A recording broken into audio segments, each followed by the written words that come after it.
Good day students. तो आज हम करने जा रहे हैं अपना क्लास 10 का चैप्टर नंबर 5 अर्थमेटिक प्रोग्रेशन, जैसा कि हमने कल भी किया था। तो अभी जो हम करेंगे क्वेश्चन नंबर 3 का थर्ड पार्ट एक्सरसाइज 5.2। तो इसमें जो हमने अभी तक सीखा है, हमने एक फॉर्मूले की बात की थी जिससे कि हम एपी की लास्ट टर्म फाइंड आउट करते हैं। an is equal to A plus N minus 1d। This is the formula जिससे कि हम लास्ट टर्म फाइंड आउट करते हैं। अब जो क्वेश्चन नंबर 3 है एक्सरसाइज का, उसमें हमें मिडल टर्म्स फाइंड आउट करनी है दो, और हमें फर्स्ट टर्म और लास्ट टर्म गिवन है। तो हम देखते हैं कि किस तरह से इस फॉर्मूले का यूज करते हुए हम इन दो टर्म्स को निकाल सकते हैं। तो पहले हम देख लेते हैं कि हमें an दिया है 9:1/2, और इसको मैं लिख सकती हूँ 19/2 सिंपल फ्रैक्शन में कन्वर्ट करने के बाद। a जो है हमारे पास है 5, n जो हमारा हो जाएगा it is the fourth term if I go by this. तो ये फोर्थ टर्म है हमारी, d हमें नहीं पता है। तो सारा खेल इस d का है। अगर हम ये d फाइंड आउट कर लेते हैं तो हमारे लिए ये दोनों टर्म्स निकालना बहुत ही इजी हो जाएगा, because d is the difference. हम इस टर्म में उसको प्लस करेंगे and then we will be able to find out our next term. तो फॉर्मूले में हम ये सभी चीजें जो हमारे पास हैं वो पुट करते हैं और देखते हैं कि किस तरह से हम निकाल पाएंगे। 19/2 इज इक्वल टू a है हमारा 5 plus n minus 1 that is 4 minus 1 into D. तो आप देख सकते हैं कि बाकी सब कुछ हमारे पास है, only D we have to find out. तो अब 19/2 इस 5 को हम इधर ले आएंगे तो आपको पता है कि साइन चेंज हो जाएगा और this will be 4 minus 1 3d। तो 19/2 minus 5, this will be 19 minus 10 after taking LCM by 2 is equal to 3d and 19 minus 10 is 9। तो हमारे पास आ जाएगा 9/2 is equal to 3d, और यहां से हमें d मिल जाता है, d is equal to 9/2 into 3, तो दैट इज 3/2। तो जो हमारा d की वैल्यू है वो आ गई है 3/2। अब देखते हैं कि किस तरह से हम नेक्स्ट टर्म फाइंड आउट कर सकते हैं। तो नेक्स्ट टर्म हमारी हो जाएगी, हम इस टर्म में 3/2 को प्लस करेंगे तो हमारे पास आ जाएगा 13/2, और इसी तरह से अगली टर्म को हम फाइंड आउट कर सकते हैं प्लस करने के बाद, यानी कि a1 plus d is equal to a2 and a2 plus d is equal to a3। तो इस तरह से हमारी वैल्यूज हम निकाल सकते हैं। So values will be, the first value will be 5 plus 3/2 that is 13/2 and the next value will be 13/2 plus 3/2 that is 16/2, और ये हमें दी हुई है 19/2। तो इस तरह से हमारी वैल्यूज हम निकाल सकते हैं। फोर्थ और फिफ्थ पार्ट जो है क्वेश्चन नंबर 3 के, सेम पैटर्न पे आप फॉलो कर सकते हैं, सेम मेथड हम लगा के निकाल सकते हैं। वहां पर भी हमें जो है फोर्थ पार्ट अगर हम देखें तो फोर्थ पार्ट है -4, और बीच की 4 टर्म्स हमें निकालनी है। तो कितनी भी टर्म्स हमें निकालनी हो, सारा खेल जो है इस क्वेश्चन में डी का है। अगर आप डी निकाल लेते हैं तो कितनी भी नंबर ऑफ टर्म्स आप निकाल पाएंगे। तो आप देख सकते हैं यहाँ पर -4 6।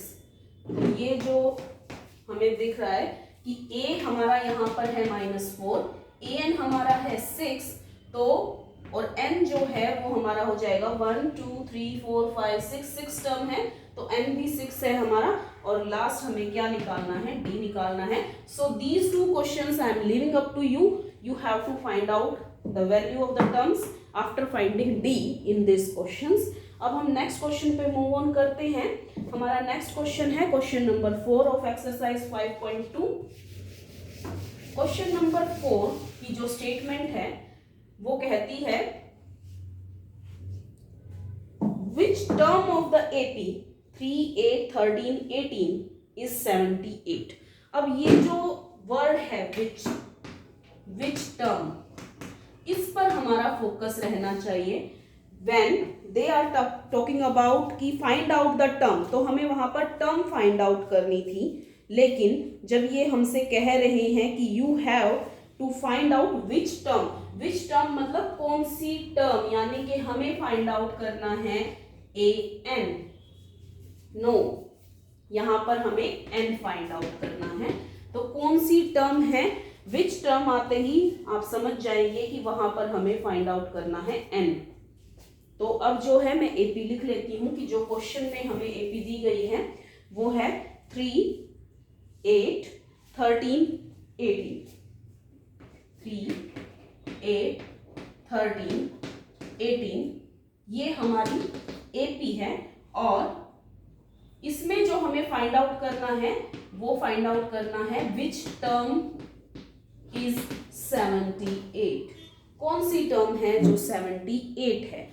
तो यहां पर जो है हमें ए एन दिया हुआ है, ए एन इज 78, एन हमारे पास नहीं है, ए हमें दिया हुआ है ए इज 3, और अगर मुझे डी फाइंड आउट करना है तो मैं a2 माइनस a1 करूंगी, क्योंकि दिया हुआ है कि it is an AP, so D will be same for all the terms. तो a2 minus a1 that is 8 minus 3, यानी कि हमारा आ जाता है 5, डी है हमारा 5। तो ये सब चीजें हमें दी हुई हैं, you can note them down. ये सब चीजें जब दी हुई हैं तो हम फार्मूला लगाएंगे क्या, A N is equal to A plus N minus 1 D. तो अब देखिए, जब हमें ए एन निकालना है तो भी यही फार्मूला काम कर रहा है, डी निकालना है तो भी यही फार्मूला काम कर रहा है, हमें ए निकालना है तो भी यही फार्मूला काम कर रहा है, और अब जब हमें एन निकालना है तो भी यही फार्मूला हमारा काम करेगा। तो इसी फार्मूले का यूज करते हुए let's find out A N.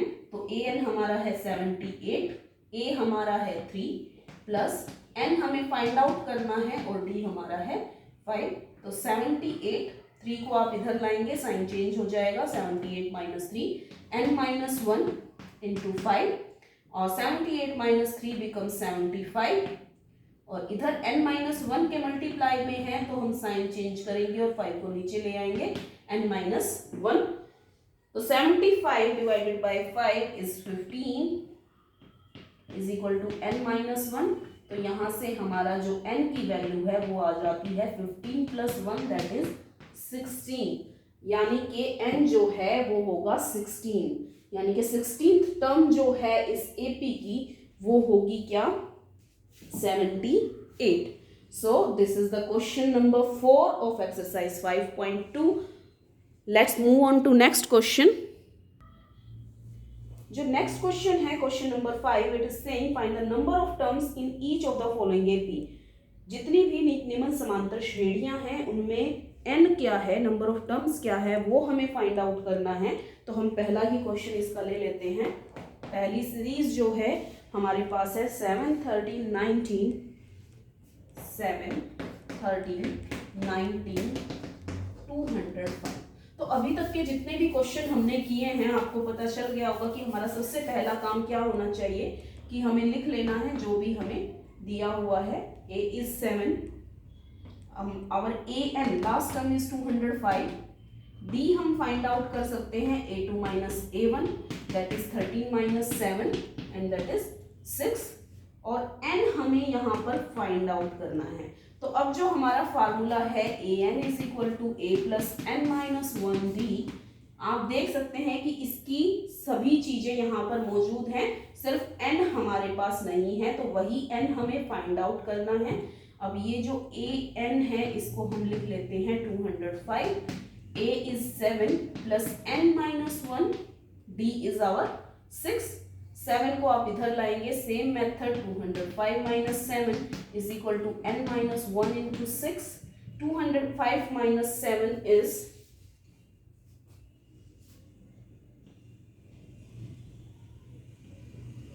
198 and is equal to n minus 1 into 6। 6 को आप इधर लाएंगे, साइन कन्वर्ट करेंगे, 198 divided by 6 is equal to n minus 1।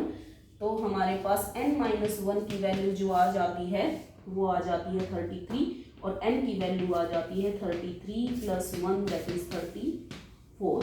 So this is the answer of the question. 34th term will be 205। इसमें 34 term होंगी, तो 34 अगर पूछा गया है कि कौन सी टर्म है 205 तो हम लिखेंगे 34th टर्म। अगर पूछा है कि कितनी नंबर ऑफ टर्म्स होंगी तो we will easily say 34 terms this AP will be having. So this is the question. Next part we will do in next video. So all for today. Let's meet in the next video and we will discuss our questions thereon.